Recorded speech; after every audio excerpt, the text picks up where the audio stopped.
Today I wanted to talk about survival gardening. And so this is the concept of being able to grow enough food to sustain yourself in the event of some kind of future thing, such as supply chain collapse, or even if you lose your job or you come into any type of financial issues. This is really a bunch of tips that's going to be able to help you take what you grow in your garden and be able to make it last a lot longer, so that way you can prevent any type of future issues from causing you to not have access to food. Now, the reality is that if you grow in a small urban garden like I do, there's no way you can grow enough food to sustain yourself for a whole year, especially if you're married or you have kids or you don't live alone but with more than one person. And unfortunately, you need acreage in order to grow enough food that you can sustain 4 or 5 people. Even 2 people can use up to an acre of land in order to grow food.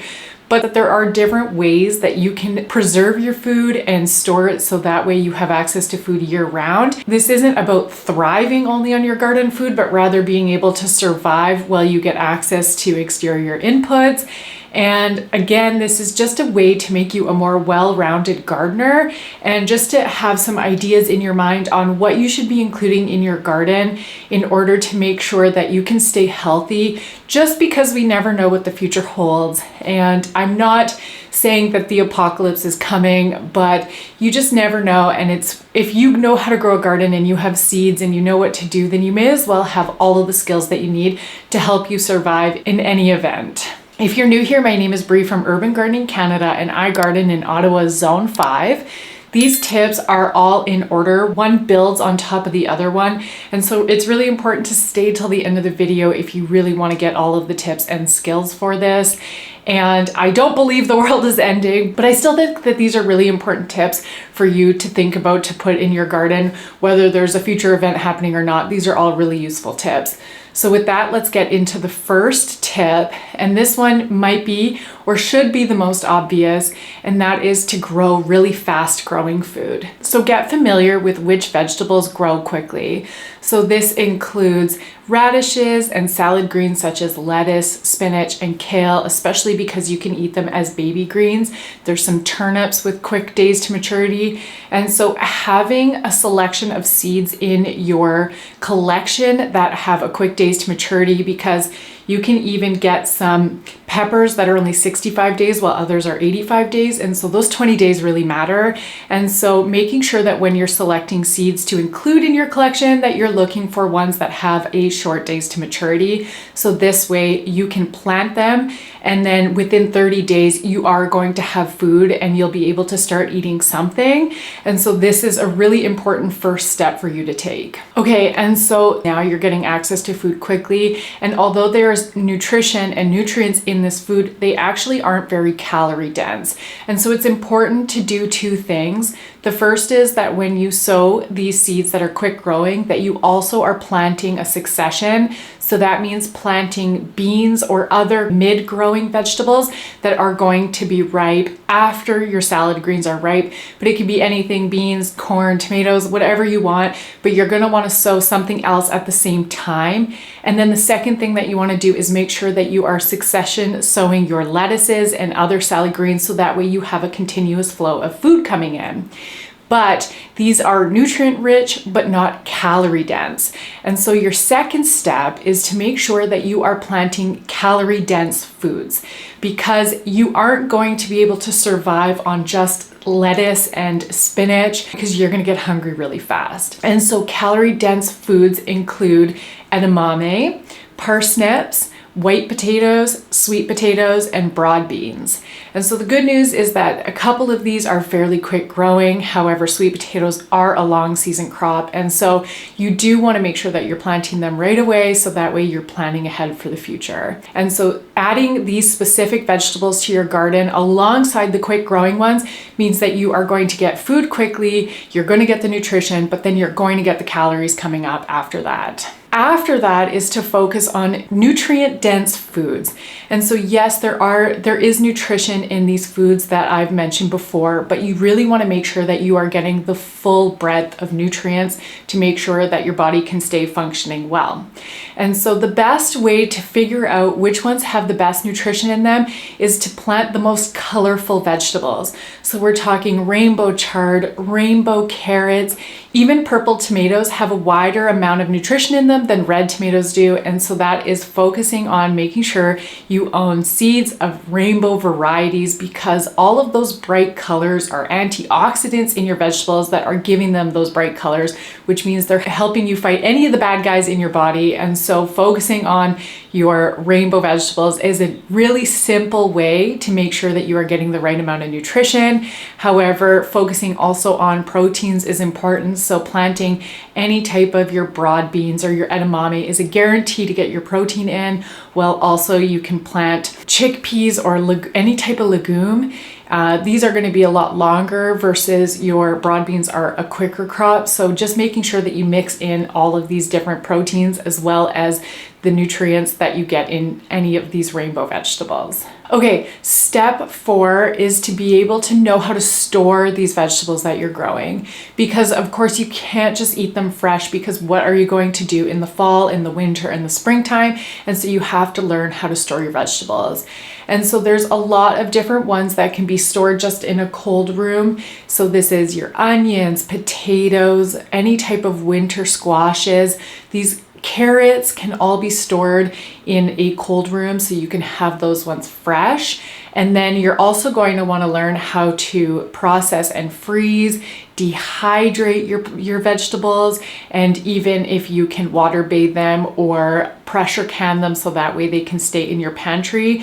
Pickling is another common one. So there's just all these different ways that you can store your plants both fresh and preserved, so that way you do have access to food when the garden goes to rest and winter comes through. Now, before we get into the next steps, I do want to mention that I have a newsletter. I send it out twice a month, so it's very low maintenance.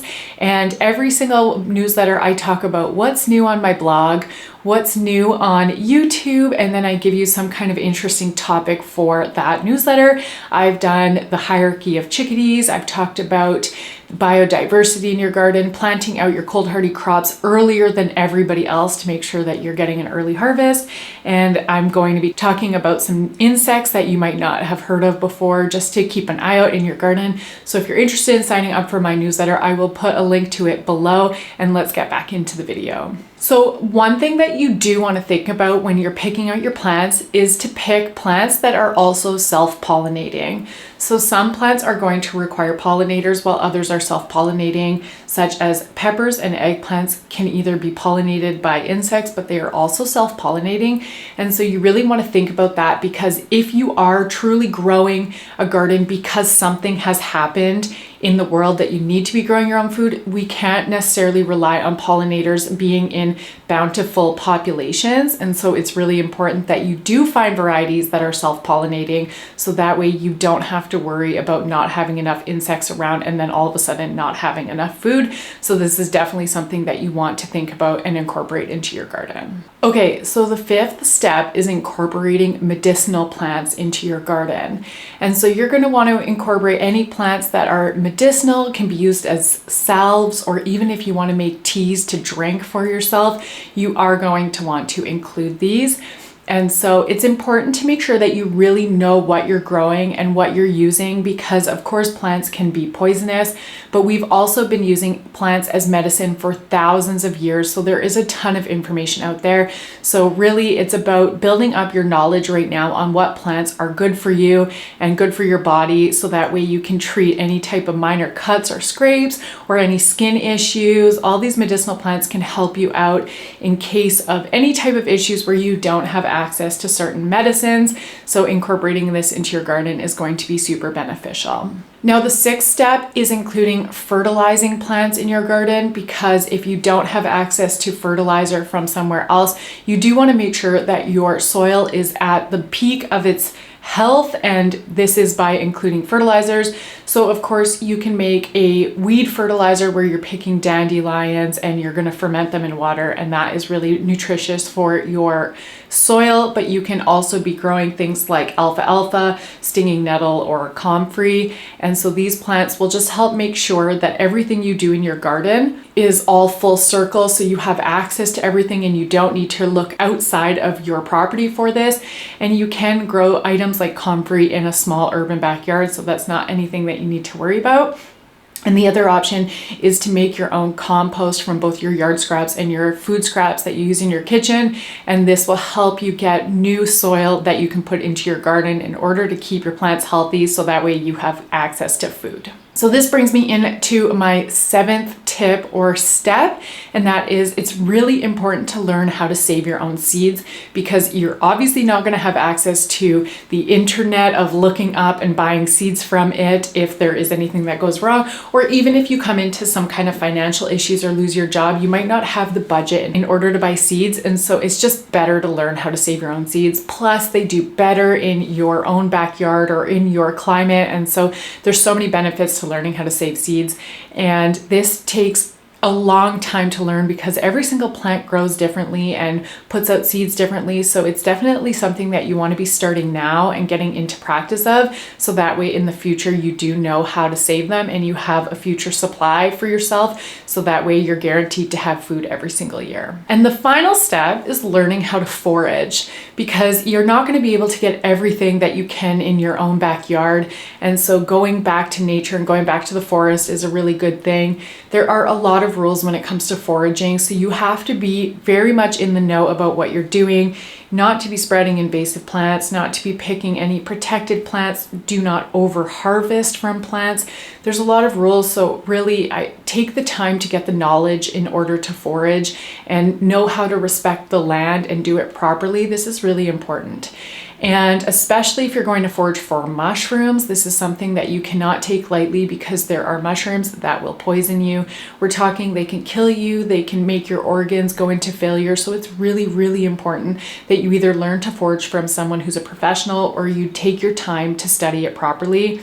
However, there are other plants that you can go out and forage, such as garlic mustard, which is an invasive weed around here that you can eat, or there are wild ramps out there, and so you can even do ferns that are the fiddleheads. So there's quite a lot of other things that you can forage out there that are safe. But if you are going to go out into the forest and you are foraging something, make sure that you really, really understand what you're doing and what you're picking, because I do not want you to hurt yourself in the process of learning how to do this. And so all 8 of these tips combined means that you are going to have a productive garden that fills you with the nutrients and the calories, and they'll last you a long time and will make sure that you're not just going to survive, but you can thrive. I hope you enjoyed today's video, and if you did, make sure to give it a thumbs up, subscribe to the channel, and check out this video here. Bye.